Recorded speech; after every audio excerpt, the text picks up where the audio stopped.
Fellow South Africans, we have a video that is extremely upsetting. I'm still mad. I'm even surprised I'm able to articulate my words because I am livid. I am so livid, guys. So I'm going to show you the video and then I will ask a question and then I would read you two somethings that you should be aware of. And then we have to ask our government. And I think every South African has the right to ask from our government what's going on, why they are here. So without further ado, here's that video. I want to explain how impossible it is to run a business among Freya for 2026. So now I'm a bread distributor and I also run a bakery. So since I run a bakery, we normally, back in the days when Utata founded the bakery, we were supplying local businesses, local tuck shops, local supermarkets, and local mini spaza shops as gone. Now that Young alone has been taken over by foreign nationals, now they are no longer supporting us as South Africans. They are supporting a different foreign national who's also a bread distributor, who also has a bakery somewhere. It's a Pakistan guy who's at Cape Town, or Pakistan guy who's from East London. I don't want to be specific about Mhlampe supplier ban, but now meaning that Tina's local business people, we now have to find different customers. We now have to travel more to find customers because and to also make it to show you it's so impossible. So today, that is one of my bakeries as delivered, and then it's the second one. So namhlanje is mainly because we no longer have customers, because we normally used to supply locally, but now we have to start traveling, which jeba kunyuka nedizil kumele siye ezilalini, deep ezilalini, ukuze sifumane i-tuck shops ezizokwazi ukusupporta, ezizokwazi ukuthenga as products thina mna endizenzayo ngapha. So now into ebuhlungu ngokuba nasezilalini bayanda ke ngonabantu bokuhamba pha ezilalini, so nesupport iya incipha nasezilalini, hence why ubona ne-van ne-trucks zimile ngoku. So we now have to start spending more money, hence why says million, because we decided to let us stop operating for now and try and think of a different plan. A business sector, because kunzima and abantu bogamba who are outside abayiboni ngalendlela esibona ngayo thina esikuyo thina business, thina esiranayo ezinto esizamayo as young entrepreneurs. And londo iya isicaphukisa thina as ulucha, and londo it's instincting la hatred for bona, because ndingwala apha eMount Freya. I started a business up in Mount Freya, but I cannot supply in Mount Freya get products zami enzenzayo, and yet our customers want products, but we cannot take them, we cannot sell it to them, because we are a factory. We need to supply a tertiary sector, and the tertiary sector, which is those retail shops, stock shops, they wanna buy this product elsewhere from a different foreign national, which makes it difficult to go and reach customers. And the environment, the government, masipala asishiyele yona, yabo. This is at the tip of the town. This is at the tip of the town. It's town pa. This is the whole town. That whole place is supplied by foreign nationals. The onke la ndawo igcwele, if ungehla ngomgwaqo kulapho uzozibona khona supermarkets and shops, and they're all run by Pakistan, they're all run by Ethiopians, they're all run by Nigerians, they're all run by Ghanaian people. And again, it's under us. It's Umasipala has done nothing for the past many years. Umasipala has done nothing about that. And again, it's very painful and it's very sad, meaning that Umasipala is willing to see us die, as willing to see our businesses die and fall. Yet we still have to vote. I step through. Tell me you are not livid as I am. So here's the question to our government. What are Pakistanis doing in South Africa? What war are Pakistanis running away from? I know now it's becoming multiple questions because I keep having follow-up questions in my head. And lastly, why is South Africa the first safe country? You literally have to move from one continent to the next. Not only are you going to move to the next continent, but you have to fly all the way to the tip of Africa, probably the end of the world as well. So what are they doing here? I don't know. Mr. President, let me put it to you, because this befalls on you. Now, there are some scary things that I also came across. I'm not sure which one to start with. Let me start with this one, because I think it's quite important that we understand what we are faced with and why suddenly we are having tuck shop mafias or spaza shop mafias. So I tried to find the source of this article, but the headline says Pakistanis in South Africa explained. But I'm not going to go through the entire article, but I want to read a paragraph that is going to leave your skin crawling and your blood stop dead in its vessels. So the article goes, various Indian and Pakistani crime syndicates operate within the country, South Africa, most of whom tend to be involved in drug smuggling. Similarly, the military wing of Mutabahida Kwame movement has been using South Africa for planning and preparation of their criminal activities. Now, I don't know anything about the Indians, but I'm sure that the article is not talking about South African Indians. It's talking about Indians that also left India just recently. We're not talking about those that came to South Africa 400 years ago. We're talking about the ones that are coming in now because South Africa is open to the globe and everybody's coming through. Those are the ones they are talking about. We must also understand that India is ranked one of the most corrupt, not corrupt, the most scamming destinations in the world. I think they rank number 2 or 3, either before Nigeria or after Nigeria. They are the biggest scammers. So these scamming Indians that come to South Africa, they come with that mentality and that culture to South Africa, which also involves smuggling of drugs. And also they belong to terrorist groups. And they are using South African soil as their training ground. You cannot make this one up, people. This is not something you can make up. There was another part where I also realized that these guys are super organized. Let's see where that part of their organization, I should have highlighted that as well. Okay, here it is. The Pakistan-South Africa Association, they are organized, guys. Is a very effective organization that represents Pakistanis all over South Africa. It has 16 units.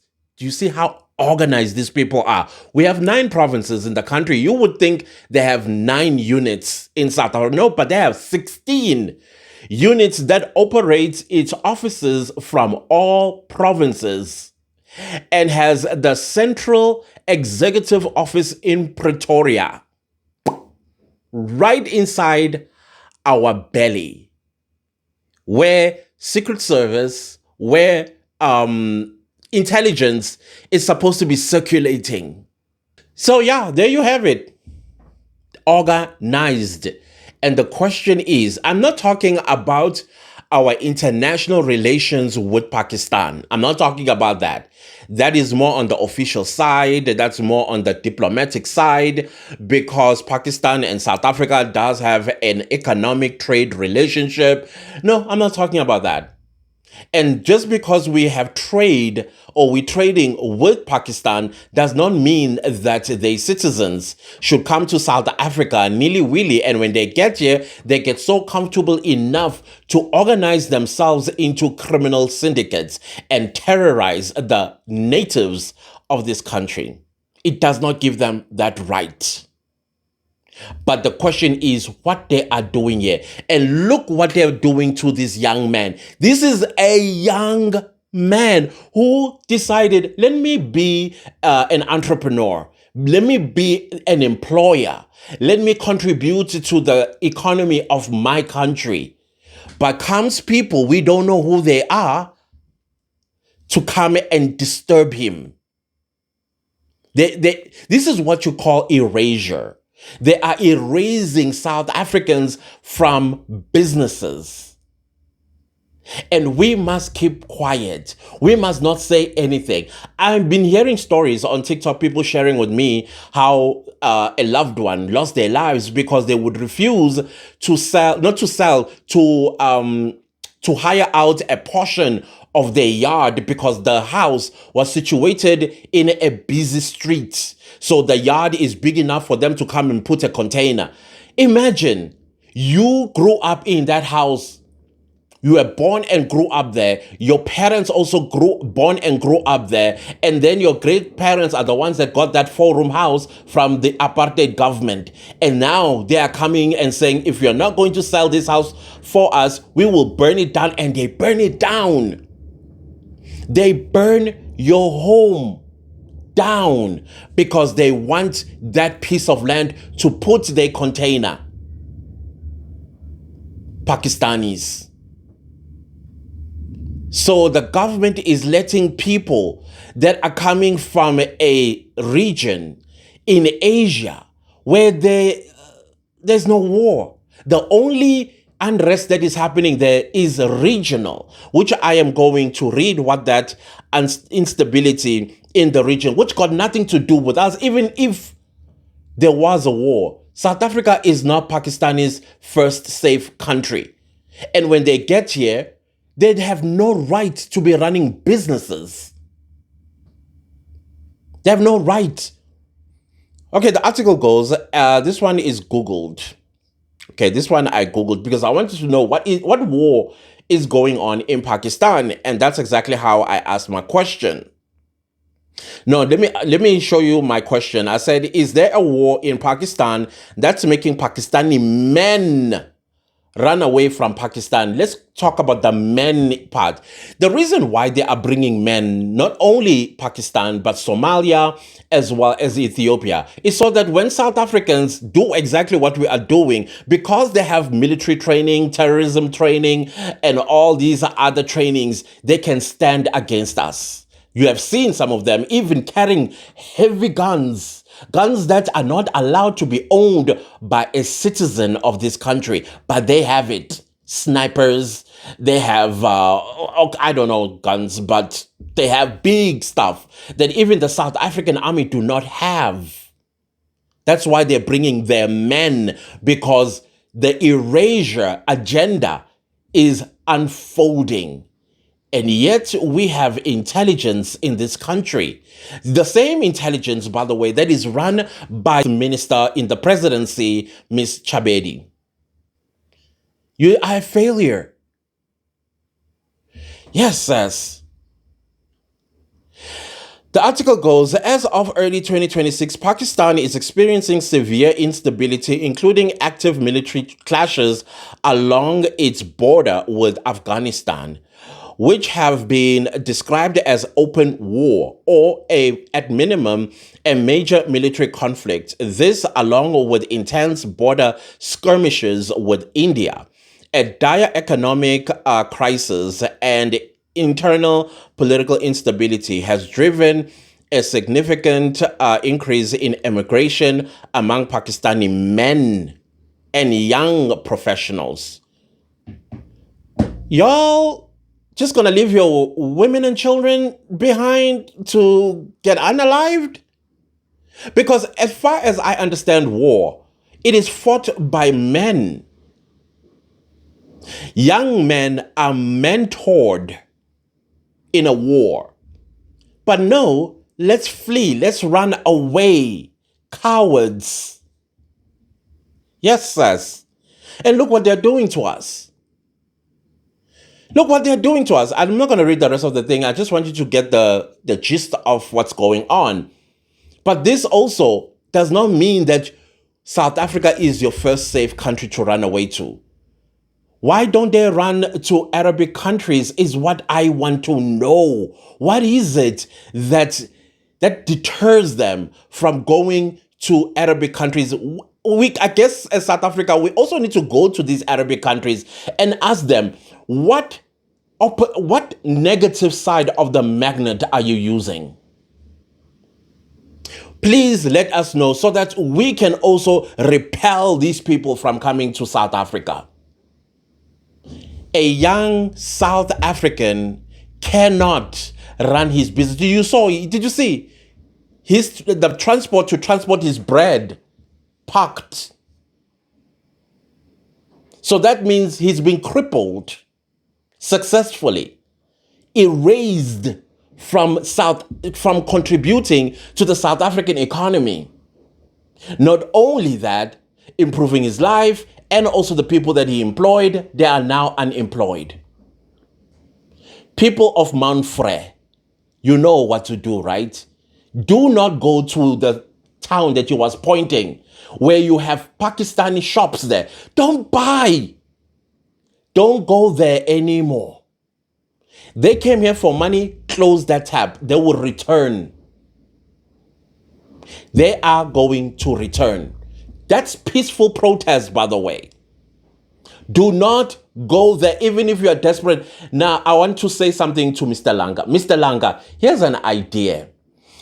While the people of Mount Frere, and I think you can lead the people of Mount Frere, just like how Pagalum Tagati, how Jacinta, and everyone else are leading what is currently going on. You can lead this in Mount Frere. Use your story to the people of Mount Frere and show them what they are doing to you and what they are also doing to other South African businesses in Mount Frere. Call for them not to go and support these Pakistanis, irrespective or irregardless, what's the right one? Whatever it is that they need. These days, you can order things, they can be delivered to you. Now, be wise, my friend. Utilize social media to sell your bread. Let people order from you, and then you use those trucks that you showed us to deliver those bread house by house by house by house. Back in the day when I was growing up in the early 90s, we used to have a subscription for delivery of bread and milk. Every morning at 5 a.m., the milk van will come and deliver, depends how many pints we wanted. Back in the day, it used to be in a bottle about this size. And then with Albany, or was it Albany? I think it was Albany or Saska. I can't remember which one it was. We also would order 2 loaves of bread. And when we wake up in the morning, we knew when we opened the door, just right there, there's 2 of the, I think it's 1 liter, but they were in a bottle, and 2 loaves of bread. Back in the day, maybe you need to reintroduce that model. It works. People subscribe to you, and they pay on either a weekly basis or monthly basis. When you know at the end of the month, people are depositing money. Do not take cash, because you're going to get those that are going to, amongst yourself, that are going to try you. So deposit, they show a proof of payment, and then you continue that business. This also goes with tuck shop. If you own a tuck shop yourself and you do not want your tuck shop to be physical, you know you have a supplier somewhere, you have a list of customers. That list of customers, what they do, they will order things that they need. And then you use those trucks to deliver these things house to house at 5 in the morning if you have to, so that when they wake up, the items are right there. Can we do something like that? Nobody must go to these people. And if people, let's say they want solar in your social media platform, you are advertising solar. We do solar, we do this, you do that. When you know, you get your supply of solars here. And when you charge, you look at the price of your supplier, and then when you increase it just enough not for the customer to complain, and then you make your profit. Again, this is not a refined strategy, but it's a strategy nonetheless. Those that are smarter than me, you guys can refine it and see what we can do about this.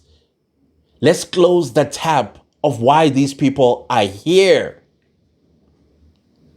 That's it.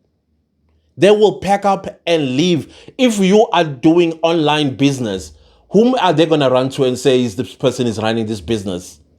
Whom are they going to run to? Because nobody's going to walk into your store. You don't have a walk-in store. Anyways, I thought, let me share this incredibly upsetting video. I am so angry.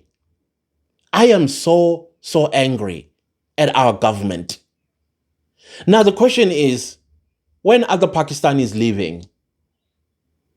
When are they going? Because we owe them nothing. We do trade with them, and we have diplomatic relations with them. It should end there. And now they are terrorizing our people. And the government is after South Africans that are saving their country by throwing intelligence at us. Where's Jabulani Moyo? Yeah, Mr. Chabedi, where is Jabulani Moyo? Where is the gentleman that unalived the lady in Mfuleni? Where? But no, let's go where it's easy. The citizens. South Africans, remove the ANC. Please do that. These people are the cause of our problems. And then they want to reduce our struggles to jobs and women. When this is what they are doing to us, this is what we are crying about. Young people in this country are no longer allowed to have businesses in their own country. And the Minister of Small Business and what is she saying about this? Do you think she's going to go and see Mr. Lang? Do you think that minister is going to go down in Manfre and speak to those Pakistanis and tell them to get out? No, she's not going to do it. She's not going to do it because she's useless. Okay, let me leave this video here because I'm getting worked up. I really am getting worked up. No breakfast. It does not look like there's a break for us. And I keep saying it. The signs of a revolution are showing. And they're getting louder and louder. And there's nothing that Miss Chabedi will do. Nothing. Because South Africans keep getting provoked, unprotected, but the wrong people that don't vote are the ones that are getting the protection we're supposed to be enjoying because of our votes. What sort of nonsense is this? This is rubbish. Damn it. Okay, Clantis, let's calm down. I'll see you guys a little bit later. Please, people of Manfre, do not support those Pakistanis. Support your own. Langa is a baker. Please revive his business. Do that for yourselves, please. Goodbye.